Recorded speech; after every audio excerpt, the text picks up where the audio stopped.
Auzubillahiminash-shaytanir-rajim. Bismillahir-rahmanir-rahim. Dear students and respected teachers, अस्सलामु अलैकुम।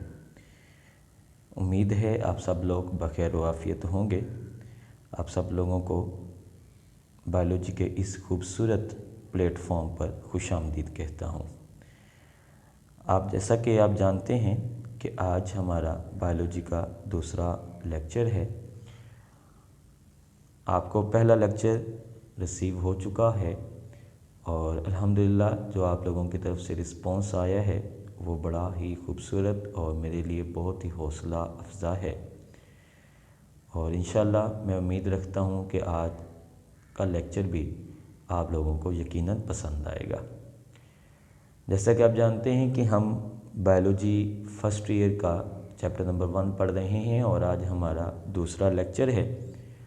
और ये लेक्चर है, इसका टॉपिक है लेवल्स ऑफ बायोलॉजिकल ऑर्गेनाइजेशन।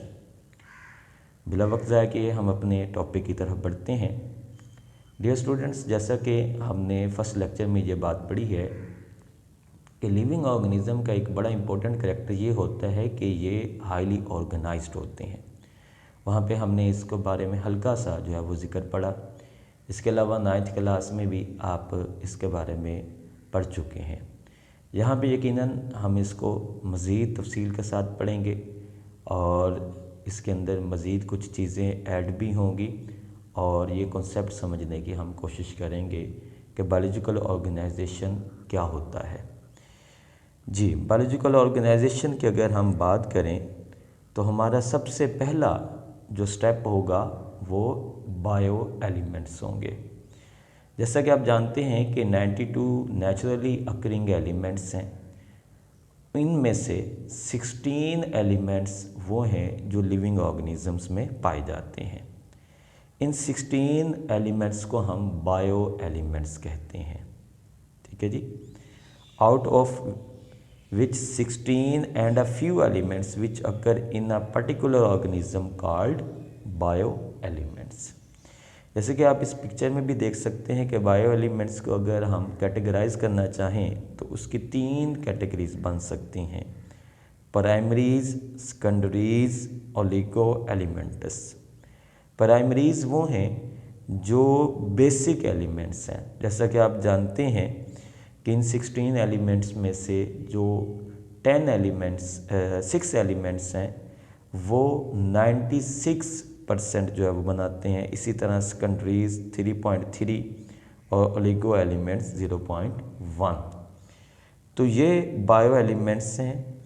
इनमें से जो 6 एलिमेंट्स हैं वो बॉडी का 99% बनाते हैं। ह्यूमन बॉडी का अगर हम बात करें तो ह्यूमन बॉडी में 6 एलिमेंट्स जो हैं जिसमें oxygen, carbon, hydrogen, nitrogen, calcium, ये वो हैं जो हमारी बॉडी का जो है वो 99% जो है वो हमारी बॉडी को बनाते हैं। और बाकी जो 10 एलिमेंट्स हैं वो मिलकर हमारी बॉडी का 1% बनाते हैं। तो फर्स्ट जो हमारा लेवल है वो बायो एलिमेंट्स हैं। तो आपने ये बायो एलिमेंट्स, इनके नेम्स भी याद रखने हैं। आपको वैसे पहले भी आते होंगे क्योंकि आपने 9th क्लास में पढ़ा है। और जो फर्स्ट 6 एलिमेंट्स हैं उनके नेम्स और उनकी परसेंटेजेस ये आपने याद रखनी है क्योंकि ये MCQ के हवाले से बड़ा इम्पोर्टेंट जो है वो टॉपिक है। नेक्स्ट चलेंगे जी। बायो एलिमेंट्स के बाद अगर हम बात करें, डेफिनेटली एलिमेंट्स जो हैं अगर हम उनको डिफ़ाइन करना चाहें तो हम कहते हैं कि elements are the substances which made of same type of atoms.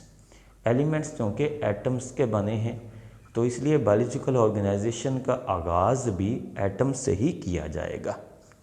फिर अगर हम मज़ीद इसको डिटेल में जाके देखें तो एटम्स जो है उसमें कुछ सब एटॉमिक पार्टिकल्स जो है वो मौजूद होते हैं। और आप लोगों ने ये बात केमिस्ट्री में भी पढ़ी है कि मोर देन 100 पार्टिकल्स डिस्कवर हो चुके हैं, लेकिन उनमें से जो 3 पार्टिकल्स हैं उन्हें हम फंडामेंटल पार्टिकल्स कहते हैं। तो ये जो फंडामेंटल पार्टिकल्स हैं वो कौन कौन से हैं? प्रोटॉन्स, न्यूट्रॉन्स और इलेक्ट्रॉन्स। उसके बाद अगर हम एटम को डिफ़ाइन करना चाहें तो एटम की डेफिनेशन भी आप लोगों को आती है, आप लोग पढ़ चुके हैं। The smallest particle of an element which take part in a chemical reaction. ये डेफिनेशन केमिस्ट्री में भी आपने पढ़ी है, यहाँ पर भी आप सेम वही डेफिनेशन अप्लाई कर सकते हैं। तो बायोलॉजिकल ऑर्गेनाइजेशन का जो आगाज़ है वो एटम से होगा, क्योंकि डेफिनेटली कायनात की तमाम चीज़ें एटम से बनती हैं। तो इसलिए अगर हम लिविंग ऑर्गेनिजम्स की बात कर रहे हैं तो उनका आगाज़ भी एटम से ही किया जाएगा जी। उसके बाद है जी मॉलिक्यूलर लेवल। ये भी आप जानते हैं कि एटम्स आपस में मिलकर मॉलिक्यूल्स बनाते हैं। और मॉलिक्यूल की अगर हम डेफिनेशन करना चाहें तो आपने जो केमिस्ट्री में पढ़ी है वो डेफिनेशन आप यहाँ पे अप्लाई कर सकते हैं, और आपकी बुक में भी डेफिनेशन मौजूद है। A molecule is the smallest part of a compound which contain all properties of that compound. Molecule क्या होता है?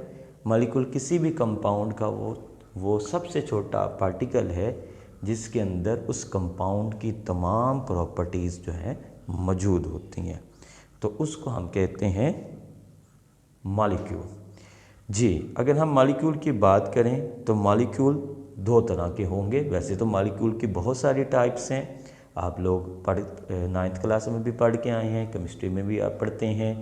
आपने पढ़ा है होमोटॉमिक, हेट्रोटॉमिक, फिर आपने नंबर ऑफ़ एटम्स की बेस पर इनकी टाइप्स पढ़ी, मोनोटॉमिक, डायटॉमिक, ट्राइटॉमिक, पॉलीएटॉमिक, और इसी तरह ये आपने डिफरेंट इनकी जो है वो टाइप्स पढ़ी हैं। आपकी बुक के अंदर मॉलिक्यूल की दो टाइप्स जो है वो डिस्कस की गई हैं, तो हमने उसको भी याद करना है और देखना है। फर्स्ट टाइप है हमारे पास माइक्रो मॉलिक्यूल। माइक्रो मॉलिक्यूल्स जिनका मॉलिक्यूलर वेट कम होता है, ठीक है, जिनका मॉलिक्यूलर वेट कम होता है, यानी जिनमें एटम्स की तादाद आप कह सकते हैं कम होती है, जिनका मॉलिक्यूलर वेट कम होता है, उनको हम कहते हैं माइक्रो मॉलिक्यूल, जो छोटे छोटे मॉलिक्यूल्स होते हैं। जैसे कार्बन डाइऑक्साइड है, ठीक है, जिसमें सिर्फ 3 एटम्स होते हैं इसके एक मॉलिक्यूल में। इसी तरह वाटर है, ये भी माइक्रो मॉलिक्यूल है, इसके भी एक मॉलिक्यूल में 3 ही एटम होते हैं, तो इनको हम कहते हैं माइक्रो मॉलिक्यूल। इसके अगेंस्ट जो मॉलिक्यूल की दूसरी टाइप है वो है मैक्रो मॉलिक्यूल। मैक्रो मॉलिक्यूल जिनके अंदर एटम्स की तादाद ज़्यादा होती है, या इन अदर वर्ड्स जिनका मॉलिक्यूलर वेट ज़्यादा होता है, उन्हें हम कहते हैं मैक्रो मॉलिक्यूल। यानी ये बड़े बड़े मॉलिक्यूल्स होती हैं, जैसे कि प्रोटीन्स, फैट्स, स्टार्च, और इसी तरह न्यूक्लिक एसिड। और मतलब आपकी इंफॉर्मेशन के लिए आपको ये वैसे भी ये बात मालूम होगी कि जो बायो मॉलिक्यूल्स हैं, कार्बोहाइड्रेट्स हैं, प्रोटीन्स हैं, स्टार्च हैं, न्यूक्लिक एसिड हैं, लिपिड्स हैं, ये सब मैक्रो मॉलिक्यूल्स हैं। मोस्टली जो मॉलिक्यूल्स लिविंग ऑर्गेनिज्म में पाए जाते हैं, जिन्हें हम बायो मॉलिक्यूल्स कहते हैं, वो मैक्रो मॉलिक्यूल ही होते हैं जी। नेक्स्ट चलेंगे हम। इसी तरह मॉलिक्यूल की एक और आपकी बुक में जो उसने क्लास दी है, क्लासिफिकेशन की है, उसके मुताबिक एक और टाइप है organic molecule. Organic molecule definitely हम जानते हैं ऑर्गेनिक कंपाउंड्स वो होते हैं जिनके अंदर कार्बन और हाइड्रोजन दोनों पाए जाते हैं। तो ऑर्गेनिक मॉलिक्यूल भी वही होंगे जिनके अंदर कार्बन और हाइड्रोजन मौजूद हों। और जो हमारे बायो मॉलिक्यूल्स हैं वो सब क्या हैं? ऑर्गेनिक मॉलिक्यूल्स ही हैं, जैसे कि glucose, amino acids, fatty acids, ATP, ADP, nucleic acid है, प्रोटीन्स हैं, स्टार्च हैं, आप ये सारी एग्जांपल्स दे सकते हैं। और इसके अगेंस्ट इनऑर्गेनिक मॉलिक्यूल, सिंपल आप जानते हैं कि इनऑर्गेनिक मॉलिक्यूल्स वो होंगे जिनके अंदर कार्बन और हाइड्रोजन दोनों इकट्ठे मौजूद नहीं होंगे। यानी कार्बन हो सकता है, कार्बन होगा तो हाइड्रोजन नहीं है, हाइड्रोजन है तो कार्बन नहीं है। जैसे हमारे पास एग्जाम्पल है कार्बन डाइऑक्साइड, इसमें आप देख सकते हैं कि इसमें कार्बन तो है मगर हाइड्रोजन नहीं है। इसी तरह वाटर है, वाटर में आप देख सकते हैं कि उसमें हाइड्रोजन है मगर कार्बन नहीं है, तो वो इनऑर्गेनिक मॉलिक्यूल्स हैं। कार्बन डाइऑक्साइड NH3 अमोनिया है, और इसी तरह वाटर है, ये सब क्या है हमारे पास, ये इनऑर्गेनिक मॉलिक्यूल्स हैं। जी नेक्स्ट चलेंगे हम। नेक्स्ट जो लेवल है वो है organelle level, organelles level. Organelle कहते हैं स्मॉल ऑर्गन्स, ऑर्गेनेल का मतलब है स्मॉल ऑर्गन्स। और हम सब ये जानते हैं कि these are structures which are present in within a cell, यानी कि वो स्ट्रक्चर्स जो सेल के अंदर पाई जाती हैं उनको हम ऑर्गेनेल्स कहते हैं, या जो सेल के ऑर्गन्स होते हैं, जो सेल के अंदर डिफरेंट फंक्शंस परफॉर्म कर रहे होते हैं, तो उनको ऑर्गेनेल कहते हैं। तो ये जो ऑर्गेनेल्स हैं ये बायोमॉलिक्यूल्स के मिलने से जो है वो बनते हैं। माइक्रो और मैक्रो मॉलिक्यूल्स आपस में मिलते हैं और उनके मिलने से क्या बन जाते हैं, ऑर्गेनेल्स बन जाते हैं। और ये जो ऑर्गेनेल्स हैं ये सेल के ऑर्गन्स हैं जो सेल के अंदर डिफरेंट फंक्शंस को परफॉर्म कर रहे हैं। एग्जाम्पल्स आपको पता है, न्यूक्लियस है, उसके बाद mitochondria, chloroplast, lysosome, endoplasmic reticulum, vacuole, मतलब बहुत सारी टाइप्स हैं, गोल्जी ऑपरेटर्स, बहुत सारी टाइप्स हैं और बहुत सारी चीज़ें हैं जो आपने 9th क्लास में भी पढ़ी हैं। और इंशाल्लाह इसी बुक में जो चैप्टर नंबर 4 है वो डिटेल चैप्टर है आपका इसी के ऊपर, सेल और सेल ऑर्गेनल्स के बारे में। तो वहाँ पे आप जाके मज़ीद डिटेल के साथ इन सारी चीज़ों को पढ़ने वाले हैं इंशाल्लाह। तो ऑर्गेनेल के बाद हमारा जो अगला लेवल है वो है सेल। डेफिनेटली ये सारी ऑर्गेनेल्स आपस में मिलती हैं और इनके मिलने से जो है वो लिविंग ऑर्गेनिज्म का जो है वो सबसे छोटा यूनिट बनता है। The structural and functional unit of living organism is called cell. आप ये डेफिनेशन बहुत छोटी क्लासेस से ही पढ़ते आ रहे हैं। तो ये जो ऑर्गेनेल्स हैं ये आपस में मिलकर जो है वो सेल बनाती हैं। सेल को अगर आपने डिस्कस करना हो तो हमेशा इसको एक इस तरह के एग्जांपल लें कि जैसे ये कोई फैक्ट्री है जिसके अंदर डिफरेंट कंपार्टमेंट्स बने हुए हैं और वो कंपार्टमेंट्स अपना अपना वर्क कर रहे हैं। तो उन सारे कंपार्टमेंट्स के मिलने से जो है वो सेल बन जाता है और वो सेल का जो ओवरऑल फंक्शंस हैं वो उन कंपार्टमेंट के इंडिविजुअल फंक्शंस पर डिपेंड कर रहा होता है। तो इस लिहाज से अगर आप इसको देखेंगे समझेंगे तो आपको इंशाल्लाह सेल को समझना ज़्यादा इजी हो जाएगा। जी जल्दी से आगे चलेंगे जी। सेल के बाद अगला जो लेवल आता है वो है हमारा टिश्यू लेवल। टिश्यू क्या है जी? The group of cells which perform similar functions. Cells के ग्रुप्स को हम टिश्यूज़ कहते हैं। तो मल्टी सेलुलर ऑर्गेनिजम्स के अंदर डेफिनेटली यूनिसेलुलर ऑर्गेनिज्म में तो सेल ही एक होता है, वहाँ पे तो टिश्यू का कोई कंसेप्ट ही नहीं है।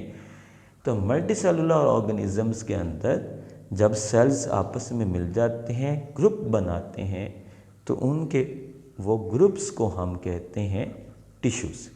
फिर वो टिश्यूज़ जो है वो कोई एक स्पेसिफिक फंक्शन जो है वो परफॉर्म करते हैं। ठीक हो गया जी। एग्जाम्पल लेते हैं हम। एनिमल्स के अंदर टिश्यू की एग्जाम्पल जो है वो है muscle tissues, glandular tissues, epithelial tissues. और ज़्यादा कॉमन या सिंपल एग्जाम्पल आप लेना चाहें तो बोन टिश्यूज़।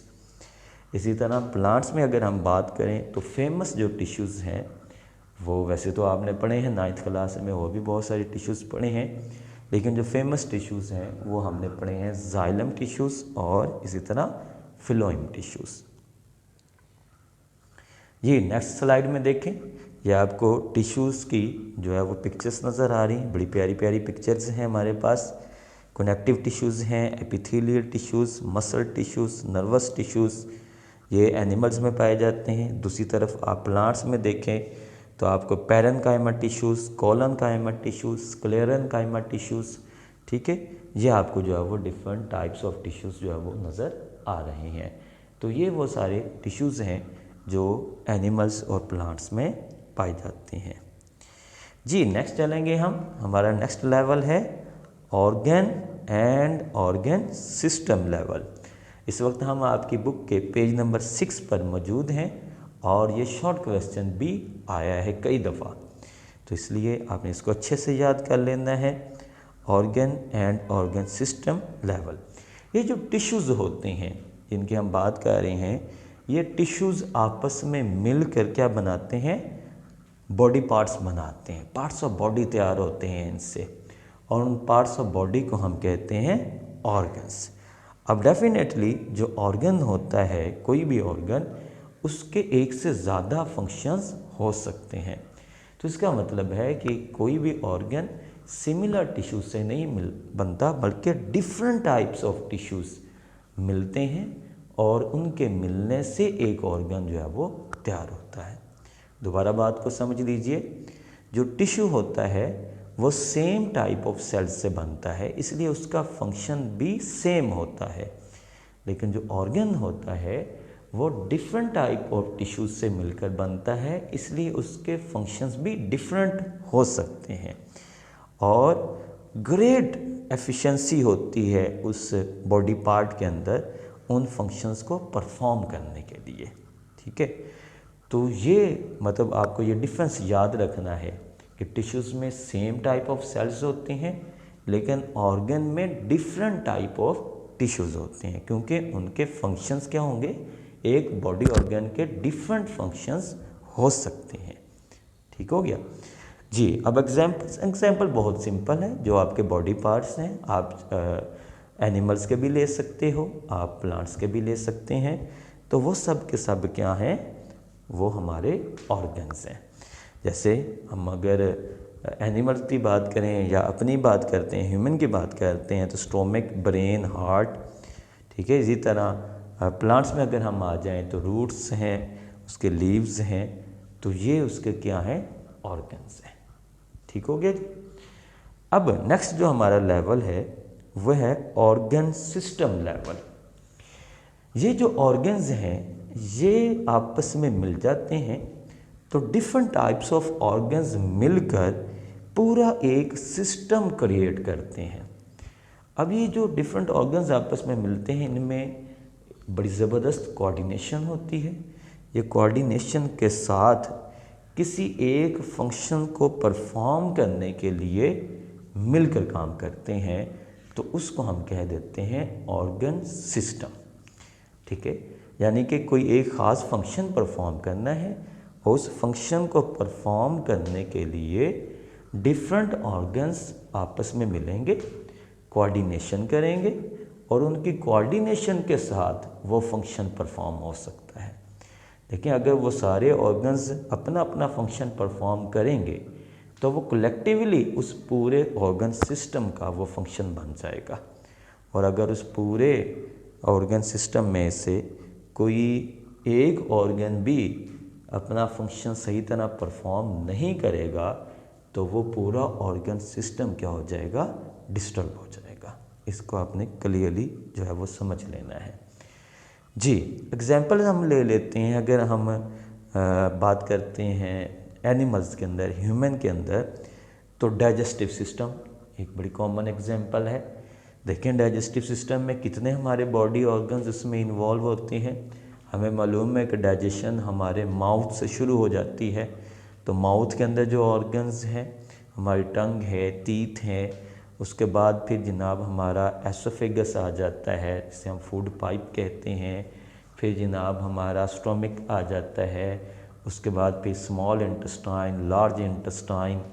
फिर जनाब इसके साथ जो डाइजेस्टिव सिस्टम के हेल्पर्स हैं, पेनक्रियाज है, गॉल ब्लैडर है, लिवर है, फिर रेक्टम, कोलोन, मतलब कितने सारे ऑर्गन्स मिलते हैं, और ये सारे ऑर्गन्स मिलकर वो एक सिस्टम को जो है वो क्या करते हैं, उसको मुकम्मल करते हैं, और उसमें जो होने वाला फंक्शन है उस फंक्शन को परफॉर्म करते हैं। तो अगर सारे ऑर्गन्स अपना अपना फंक्शन करेंगे, तो तब वो एक जो सिस्टम है या एक फंक्शन जो है वो अच्छे तरीके से परफॉर्म हो पाएगा। तो इसलिए ये सारे ऑर्गन्स आपस में कोऑर्डिनेशन के साथ अपना अपना फंक्शन परफॉर्म करते हैं, और इस तरह वो कलेक्टिवली पूरे सिस्टम का वो फंक्शन बन जाता है। तो जी, एग्जांपल्स हैं हमारे पास डाइजेस्टिव सिस्टम, नर्वस सिस्टम और इसी तरह रेस्पिरेटरी सिस्टम।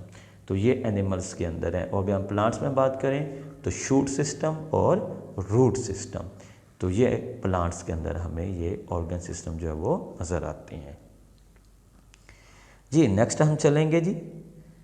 नेक्स्ट है जी हमारा और यहाँ पे बड़ा इंटरेस्टिंग एक यानी कि आपके पास इंफॉर्मेशन भी है और क्वेश्चन भी है कि ये जो ऑर्गन लेवल है, ऑर्गन लेवल ऑफ ऑर्गेनाइजेशन है, ये प्लांट्स में इतना डेफिनेट नहीं होता जितना एनिमल में होता है। तो उसकी वजह क्या है कि ये इतना प्लांट में इतना डेफिनेट क्यों नहीं होता? उसका एक रीज़न ये है कि जो एनिमल्स में ऑर्गन होते हैं उनकी फॉर्मेशन काफ़ी कॉम्प्लेक्स होती है और ज़्यादा वेल डिफाइंड होती है, ठीक है।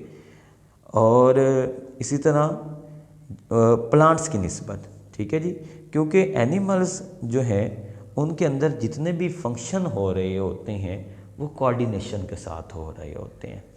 यानी आप सिंपल ये समझ लें कि एनिमल के अंदर जो फंक्शनिंग है ऑर्गन सिस्टम के अंदर, ऑर्गन या ऑर्गन सिस्टम लेवल में, वो बड़ी ज़बरदस्त उसके अंदर एक कोऑर्डिनेशन है, ठीक है। प्लांट्स में उस तरह की कोऑर्डिनेशन हमें नज़र नहीं आती है। तो इस वजह से एनिमल्स के अंदर ये जो सिस्टम है ऑर्गन सिस्टम लेवल, ये ज़्यादा क्लियरली वेल डिफाइंड होता है। प्लांट्स में इतना वेल डिफाइंड नहीं होता। तो पहला जो रीज़न है वो क्या है? कोऑर्डिनेशन, ठीक है जी। दूसरा, एनिमल के अंदर जो कॉम्प्लेक्सिटी है ऑर्गन सिस्टम की वो ज़्यादा है, यानी कि वो ज़्यादा कॉम्प्लेक्स है एज़ कंपेयर टू प्लांट्स। वजह क्या है? वजह यही है कि एनिमल्स के अंदर जो फंक्शन है उसकी वैरायटी, या आप ये कह सकते हैं उसकी रेंज, वो प्लांट्स की निस्बत ज़्यादा होती है। एनिमल्स में ज़्यादा फंक्शंस जो है वो परफॉर्म करते हैं, यानी कि उसका ऑर्गन सिस्टम ज़्यादा फंक्शनिंग को परफॉर्म करने की सलाहियत रखता है, जबकि प्लांट्स में ये काफ़ी जो है वो सिंपल होता है, इतनी ज़्यादा रेंज नहीं होती।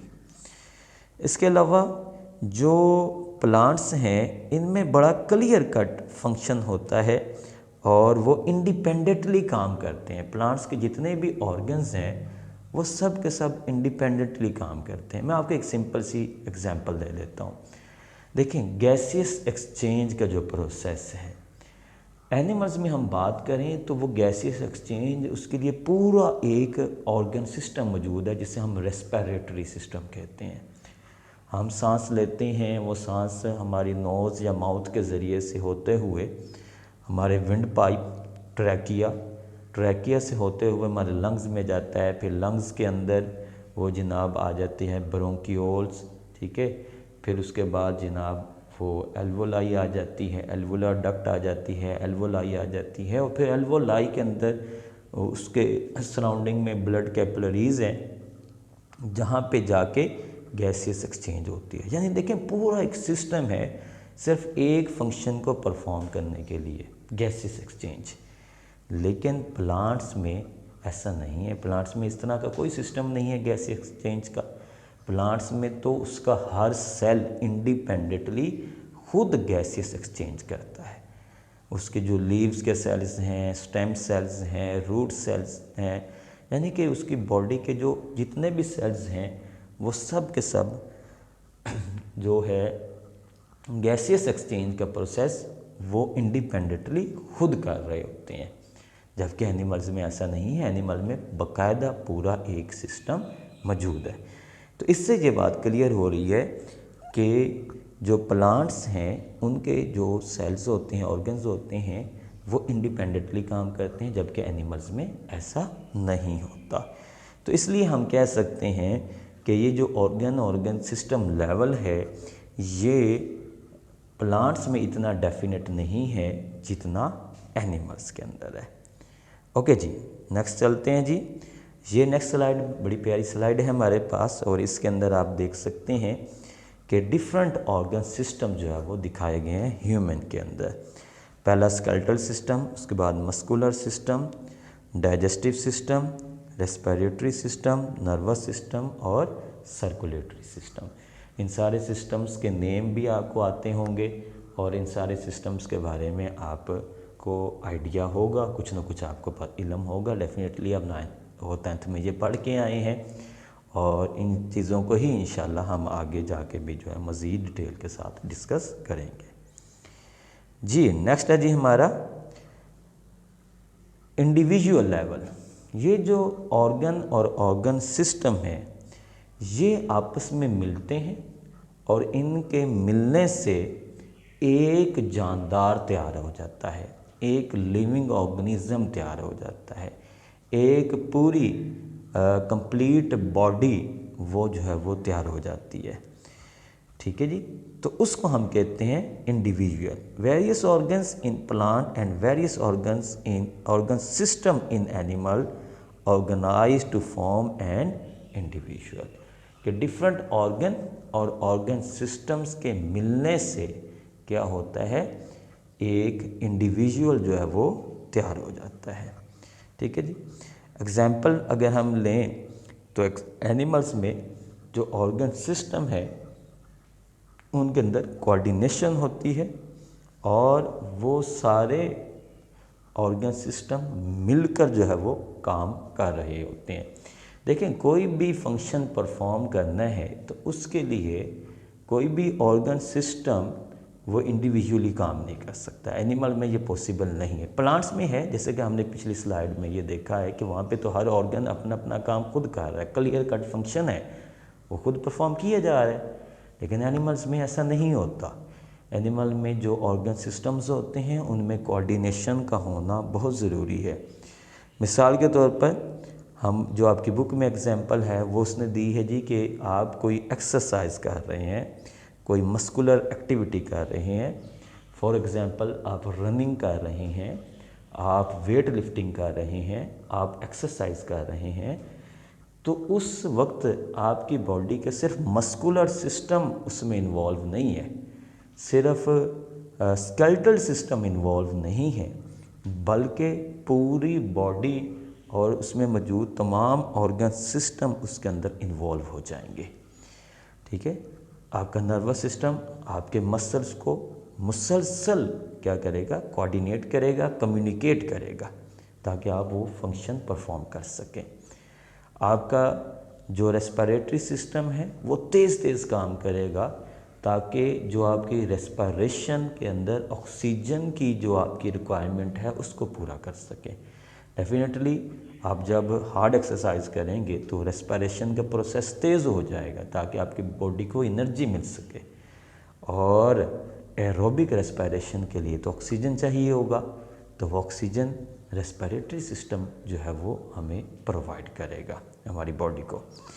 उसके बाद हमारे दिल की धड़कन बढ़ जाती है, हार्ट बीट तेज़ हो जाएगी। क्यों?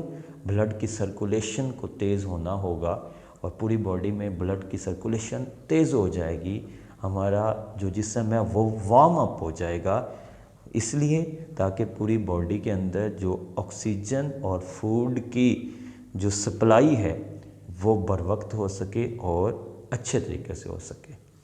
तो देख लें, एक फंक्शन आप परफॉर्म कर रहे हैं कि एक्सरसाइज कर रहे हैं या रनिंग कर रहे हैं, लेकिन उस एक फंक्शन के लिए आपकी बॉडी के अंदर मौजूद तमाम ऑर्गन सिस्टम जो है वो उसमें शामिल हो गए हैं, वो सब मिलकर काम करेंगे तो वो फिर एक फंक्शन आप अपना वो परफॉर्म कर सकेंगे। ठीक है, तो इसलिए हम कहते हैं कि एनिमल्स के अंदर ये जो प्रोसेस होता है, कोई भी आप फंक्शन परफॉर्म करते हैं तो वो कोऑर्डिनेशन के साथ जो है वो आप परफॉर्म करते हैं। तो डियर स्टूडेंट्स, हम आज अपना इस लेक्चर को यहीं पे जो है वो कंप्लीट करेंगे। अभी तक बायोलॉजिकल ऑर्गेनाइजेशन अभी मुकम्मल नहीं हुई है, अभी इसमें और भी बहुत सारे लेवल आने हैं। इंडिविजुअल के बाद हमारा जो अगला लेवल है वो पॉपुलेशन लेवल है, तो हम इंशाल्लाह कल पॉपुलेशन लेवल से जो है वो अपना आगाज़ करेंगे। तो हम अपने लेक्चर को यहीं पे फ़िलहाल जो है वो स्टॉप कर रहे हैं, क्योंकि मतलब अगर इससे आगे जाएंगे थोड़ा सा, और क्योंकि अभी तो मुकम्मल नहीं हुआ, हो गया लेक्चर को मुकम्मल करेंगे तो डेफ़िनेटली फ़ाइल का साइज़ बहुत ज़्यादा हो जाएगा, तो फिर उसको जो है वो डील करना मुश्किल हो जाता है। तो इसलिए हम बायोलॉजिकल ऑर्गेनाइजेशन के इस टॉपिक को यहाँ पे रोकते हुए इंशाल्लाह नेक्स्ट जो है वो हमारा जो पॉपुलेशन लेवल है वो हम कल जो है इंशाल्लाह उस पर बात करेंगे। तो उम्मीद है कि आपको आज का ये लेक्चर भी पसंद आया होगा।